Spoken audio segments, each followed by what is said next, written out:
So this is the minimizer seat. I put this seat like 3 years ago. It was kind of expensive, like $2,500. The seat was getting hard. It was getting a hard ride. So I decided to remove the bottom cushion, and I replaced it with this one. This is from my old seat I had, and this old seat is from a National seat. This is a way better quality than this.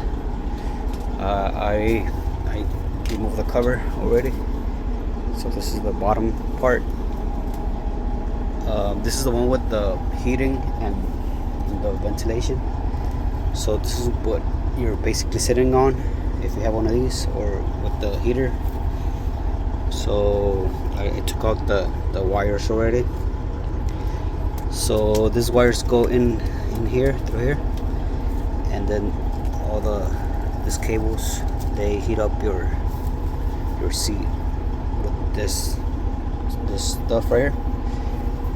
I'm not sure if this is what causes it to be hard. I don't it helps to be hard. I don't think this is a good idea to put this right here, but this is how they come.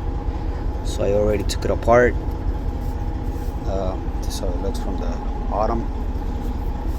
The foam itself, it's pretty hard. It doesn't have any cushion.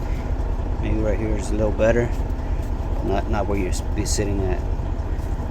So I was getting some pain in my back and the whole body.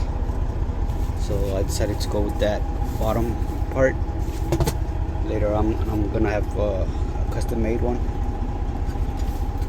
So yeah, they do sell the foams if you want to replace the foam, but you're basically sitting on this bottom part, on this plate, so you don't have that cushion. With this older models, they have they call it some webbing, and it's basically like a spring ride. I'm not sure. It's let me see if I can get it on video. It looks like that. This is the old models.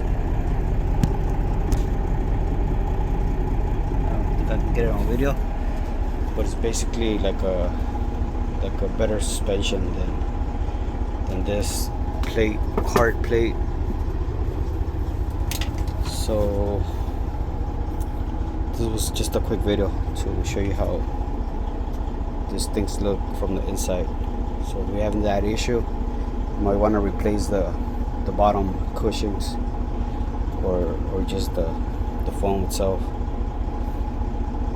So thanks for watching.